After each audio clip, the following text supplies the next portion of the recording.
Bonjour et bienvenue à cette nouvelle édition de Direct. Aujourd'hui, nous allons consacrer notre rencontre au Caire. Le Caire était connu pour être la ville des 1000 minarets. Évidemment, il y en a eu beaucoup plus. Mais il y a une initiative présidentielle qui a été lancée de manière à ce que le Caire devienne la ville des 100 millions d'arbres. Cette initiative vise à identifier 9900 sites à travers les gouvernorats d'une superficie totale de 6600 faidans au niveau de la République qui conviennent pour être des forêts d'arbres. Des forêts d'arbres, des jardins et pour fournir aux semis agricoles des réseaux d'irrigation. Il faut dire qu'elle est basée sur le déboulement de la part d'espaces verts par l'habitation ou par l'habitant au niveau de la République. Donc une initiative présidentielle qui va de pair avec la manière de voir les choses à partir du vert, que ce soit l'hydrogène vert, que ce soit l'agriculture verte, que ce soit l'économie verte, tout est vers le vert. Et aussi, il faut dire que le président de l'organisme général de la zone économique du canal de Suez a indiqué que les carburants verts sont notre objectif. Il faut dire que lors de la première réunion du comité exécutif de l'organisme général de la zone économique du canal de Suez dans la nouvelle capitale administrative, le président de l'organisme Walid Gamal-Eddine a indiqué ou a souligné l'importance de la participation de l'organisme à la COP 27 et à l'intérêt mondial accordé aux enjeux relatifs au changement climatique. Et l'Égypte, en outre, a lancé une initiative visant à recycler 50% des déchets solides en Afrique d'ici 2050.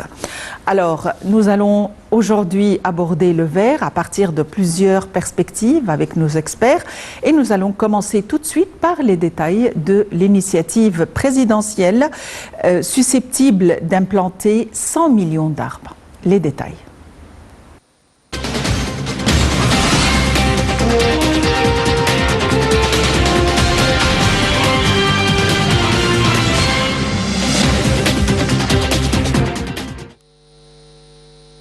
La ministre égyptienne de l'Environnement et envoyée ministérielle pour la COP 27, Dr Yasmine Foued, a assuré durant sa participation à la 18e session de la conférence des ministres africains de l'environnement que l'État égyptien avait décidé de mettre à profit l'intérêt mondial accordé à la COP 27 pour lancer une initiative visant à traiter et à recycler 50% des déchets solides du continent africain d'ici 2050. Cette initiative permettra de limiter les gaz chauds résultant de ces déchets et de réduire les effets de la pollution sur la santé des personnes, sur la diversité biologique et les ressources, a déclaré la ministre.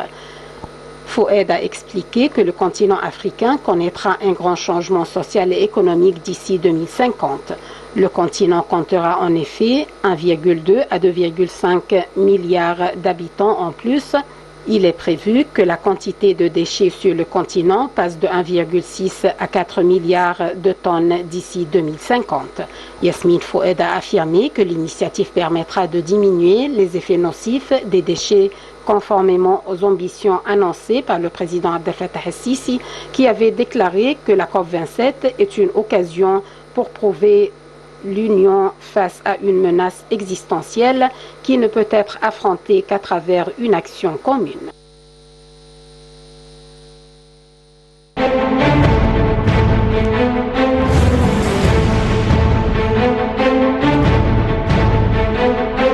قسما بالله أنا بقسم بالله اللي اتعمل فيك يا مصر ما يتعمل في 20-30 سنة.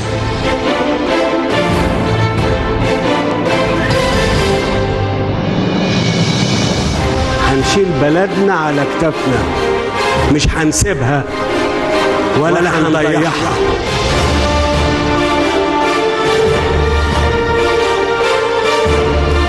هفضل أبني وأعمر فيها لغاية لما تنتهي يا حياتي يا مدتي.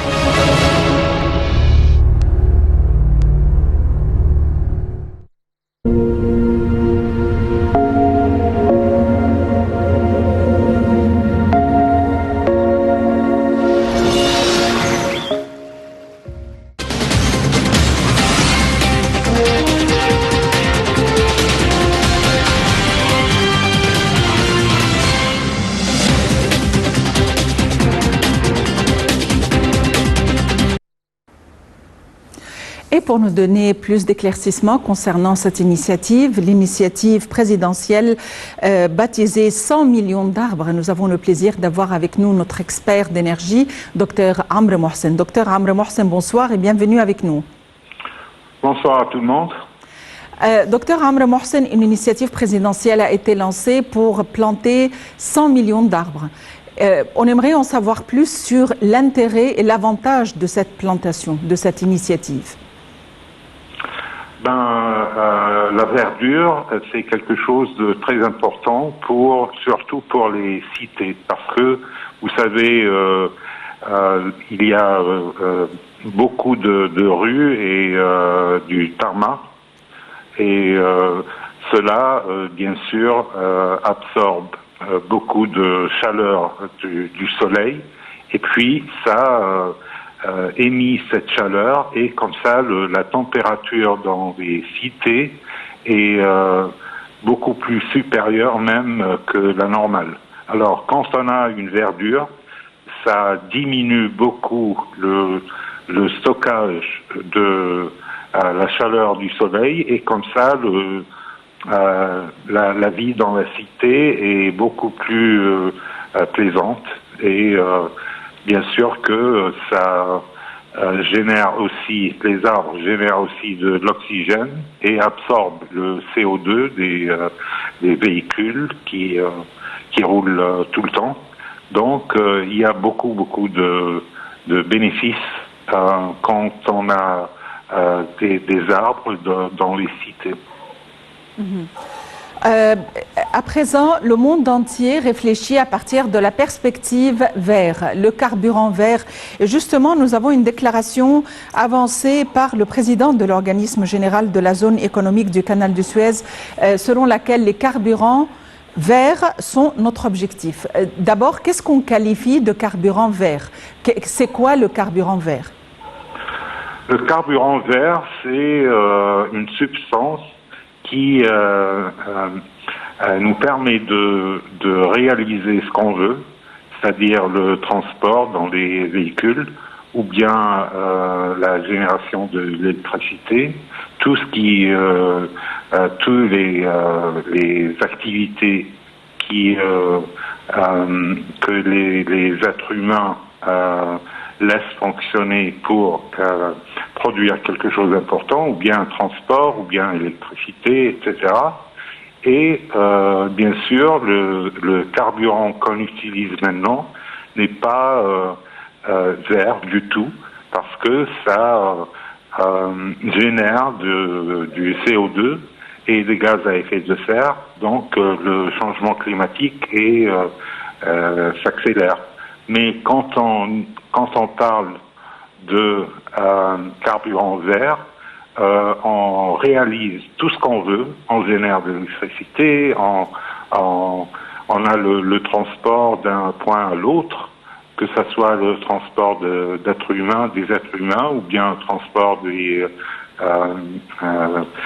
marchandises et tout ça, mais il n'y a pas des émissions du tout. Donc le changement climatique n'est pas accéléré du tout, ça diminue, et bien sûr la qualité de l'air qu'on respire tous dans les cités, ça s'améliore. On pense aux voitures électriques. Dans quelle mesure ce projet est proche, si on peut le dire?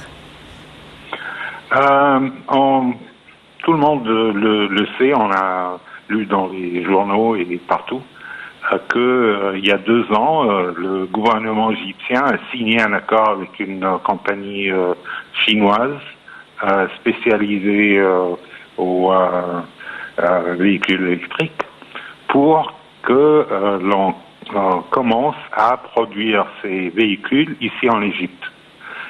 Mais malheureusement, ça n'a pas vraiment démarré, et on a tous lu aussi que le gouvernement a commencé à discuter avec des autres compagnies internationales, des compagnies du Japon par exemple, pour démarrer ça très vite et pour commencer à construire des véhicules électriques ici en Égypte parce que ça va aider à garder la qualité de l'air comme on vient de le dire. Et dans quelle mesure est-ce qu'on pourrait à l'avenir nous passer des sources d'énergie polluantes? Est-ce que c'est possible? Oui, c'est-à-dire que c'est possible. Ça prendra du temps, ça prendra beaucoup d'investissements, des grandes sommes, mais c'est quelque chose de faisable et c'est quelque chose que, surtout la géopolitique qui est arrivée entre la Russie et l'Ukraine, ça a accéléré et les pays industrialisés qui sont responsables de la majorité de la pollution et du changement climatique ont devenu beaucoup plus sérieux et ils sont beaucoup plus prêts à fournir les investissements nécessaires pour accélérer la transition de carburants polluants aux carburants verts. Et on verra ça, bien sûr, très prochainement à la COP27 à Sharm el-Sheikh. Pour revenir un peu aux voitures électriques, en matière de performance, d'utilité, quelle est la différence entre ces voitures et les voitures ordinaires à essence? Quand on conduit une voiture électrique, c'est absolument similaire à ce qu'on fait maintenant en conduisant des voitures, des véhicules qui brûlent du diesel et de l'essence. Donc il n'y a rien de différent, si vous voulez. Moi personnellement, j'ai eu la chance d'essayer de conduire une voiture électrique Mercedes en Allemagne. J'étais en visite en Allemagne et j'ai essayé à la conduire et c'est beaucoup plus plaisant parce que il n'y a pas le bruit du moteur, il n'y a pas de bruit du tout, c'est seulement le vent qui passe par la voiture, mais autrement ça change rien, c'est absolument similaire. Mais alors, quelle est l'infrastructure nécessaire pour divulguer ces voitures et pour que ce projet soit mis en place?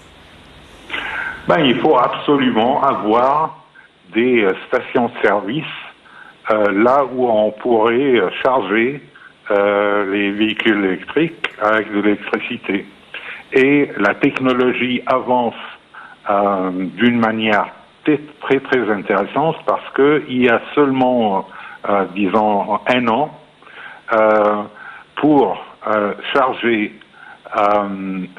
son véhicule, on devrait le faire dans une trentaine de minutes. Maintenant, la technologie a avancé et ça prend 10 minutes et ça prendra aussi moins de temps, disons dans 2 ou 3 années, et ça sera 3 minutes et on a la voiture en pleine charge.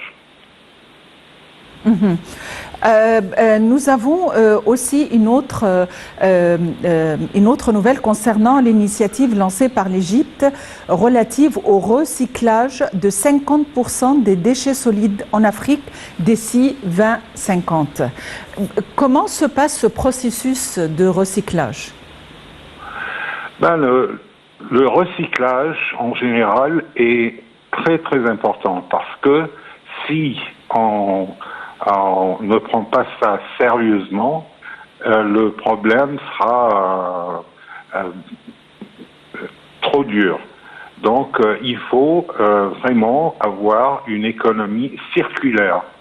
Et cela veut dire que on a du recyclage des déchets et comme ça on économise l'utilisation de nous, les humains, des ressources de la planète, de la nature. Donc, c'est quelque chose de très bien pour la conservation de l'environnement et c'est aussi économique parce que quand on jette quelque chose dans la poubelle, c'est parti et ça cause beaucoup d'endommagements et tout ça quand on brûle ces déchets, mais quand on les recycle, donc c'est quelque chose de très bénéfique parce que on ne brûle pas ces déchets, donc on ne pollue pas l'air, le climat, et en plus les ressources de la planète sont conservées. En ce qui concerne le pétrole, alors le pétrole est une source d'énergie irremplaçable. Est-ce qu'à un certain moment, on pourrait trouver une autre alternative? Est-ce qu'on pourrait rendre le pétrole non polluant, c'est-à-dire où est-ce qu'on va placer le pétrole à l'avenir? Est-ce qu'on va le placer parmi les matières polluantes ou non polluantes? D'accord. Tout d'abord, vous avez commencé votre question en disant que le pétrole est quelque chose de très important et d'irremplaçable. Ok? Moi, je suis pas d'accord. Parce que même s'il n'y a pas les problèmes de pollution et des gaz à effet de serre et le changement climatique et tout ça, les réserves du pétrole sur la planète sont finies. C'est-à-dire qu'il y a une certaine quantité et quand on consommera cette quantité, ça y est, c'est parti. Il y a plus de pétrole. Donc, même s'il n'y avait pas les problèmes de changement climatique, le pétrole, un jour, finira. Donc, c'est très bien maintenant qu'on trouve des remplacements pratiques du pétrole. Et comme on vient de le dire, par exemple, dans l'usage du pétrole dans le transport sera changé par l'utilisation des véhicules électriques, que ce soit pour déplacer ou transporter les personnes ou bien les marchandises et tout ça. Donc, dans le secteur du transport, dans, disons, 10 à 15 ans, il n'y aura plus besoin du pétrole. On n'aura plus besoin du pétrole pour faire ça. Et même si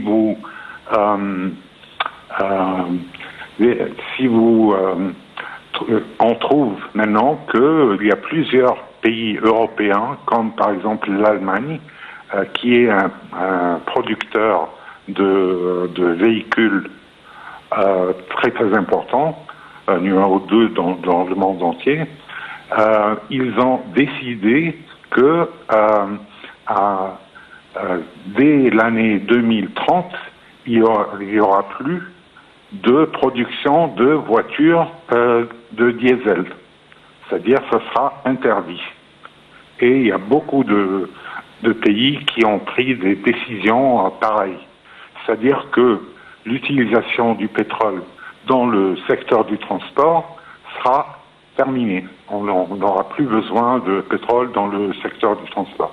Alors, un autre secteur qui utilise principalement aujourd'hui le pétrole, c'est le secteur industriel. Et on voit aussi que dans ce secteur industriel, on a déjà commencé à remplacer le pétrole par d'autres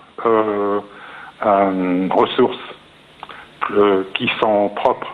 Par exemple, les usines du ciment utilisent des quantités de chaleur énormes et on utilise pour ça des carburants jusqu'à aujourd'hui. Mais ça commence à changer et il y aura une transition. On utilisera la chaleur du soleil, par exemple, pour vraiment avoir la quantité de chaleur nécessaire dans les industries du ciment, de l'acier et tout ça. Donc, la transition est quelque chose qui sera vraiment effectué et, disons, on est maintenant en 2022, je dirais par 2030, la majorité des carburants d'origine pétrolière seront, on n'aura plus besoin et ça sera substitué par de la chaleur du soleil, de la chaleur de l'hydrogène vert et tout ça. Et donc, c'est la transition et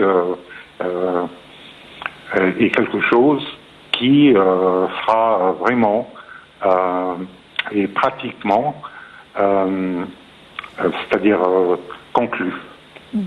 Une dernière question concernant le plastique. On a parlé de recyclage, mais il s'est avéré que le plastique qu'on utilise d'une manière intense depuis les années 70, presque, il s'est avéré qu'il est très dangereux pour le climat, notamment pour les animaux de la mer et tout ça. Dans quelle mesure est-ce qu'il y a des projets susceptibles d'éliminer le plastique? Et dans quelle mesure il y a une sensibilisation correcte pour les gens, pour les habitants de la planète en général, de manière à ce qu'ils traitent le plastique en tant que matière nocive? Oui, vous avez absolument raison. Le plastique est quelque chose de très dangereux pour la vie marine, surtout. Et c'est vraiment quelque chose qu'on le voit même ici en Égypte, hein. C'est-à-dire à Hurghada, à Sharm el-Sheikh même. On voit que les déchets du plastique qui trouvent un moyen pour vraiment être dans la mer, ça vraiment endommage énormément la vie marine, les corails, les poissons et tout ça. Donc, vous avez bien raison, le plastique c'est quelque chose de vraiment très dangereux et il y a beaucoup de recherches scientifiques et des applications pratiques pour résoudre ce problème qui est très sérieux. Et on a vu déjà des compagnies qui ont commencé à remplacer le plastique ordinaire dont on parle avec un plastique qui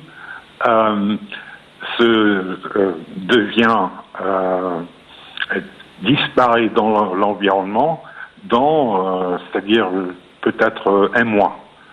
Le plastique normal qu'on utilise maintenant, il disparaît, il se dissolue dans 1000 ans.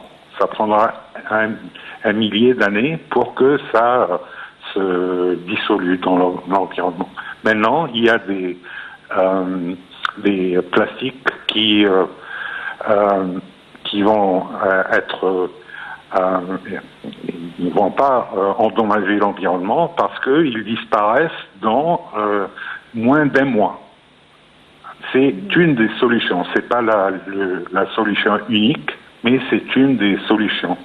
Et bien sûr qu'il y a beaucoup des étapes et beaucoup de travail très très sérieux pour que ce grand problème très sérieux des plastiques, toutes sortes de plastiques, soit résolu.